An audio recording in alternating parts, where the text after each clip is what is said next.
Halina at sabay-sabay nating subaybayan ang iba't iba at natatanging good deeds at amazing features hatid ng kapulisan ng Cavite Police Provincial Office. Nito lamang ika-11 ng Hulyo, ang Indang Municipal Police Station ay nagsagawa ng livelihood activity na kung saan sila ay nagturo ng tamang proseso ng paggawa ng dishwashing liquid sa mga residente ng Barangay Daine, Indang, Cavite. Masugid namang nakiisa sa naturang aktibidad ang barangay officials, army reservists at advisory group.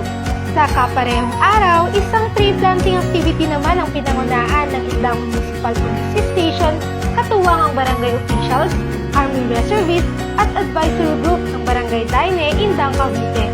Layunin ng aktibidad na ipakita ang kahalagahan ng pagtatanim ng puno at upang mapangalagaan ang kalikasan.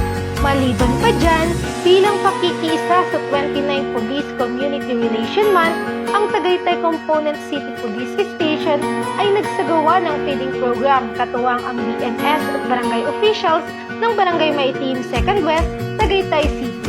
Dito lamang ika-12 ng Hulyo. Labis naman ang saya ng mga batang nahandugan ng libreng pagkain. Bukod pa dyan, ang Cavite PPO Mobile Patrol Unit ay nagbigay ng paunang lunas sa isang sugatang sibilyan na naaksidente sa kahabaan ng Jose Abad Santos Avenue sa Barangay Salawag, Cavite. Kasunod ng paglalapat ng first aid ay agad nila itong isinugod sa pinakamalapit na ospital. At nasaksihan nga natin ang kabutihan at kagandahang loob ng magigiting at mababait nating kapulisan ng Cavite sa pamumuno ng matigasig nitong Direktor, Police Colonel Eleuterio M. Ricardo Jr. Tunay nga ang ating kapulisan ay patuloy sa pagbibigay ng tulong at laging nandyan para sa ating mga mamamayan.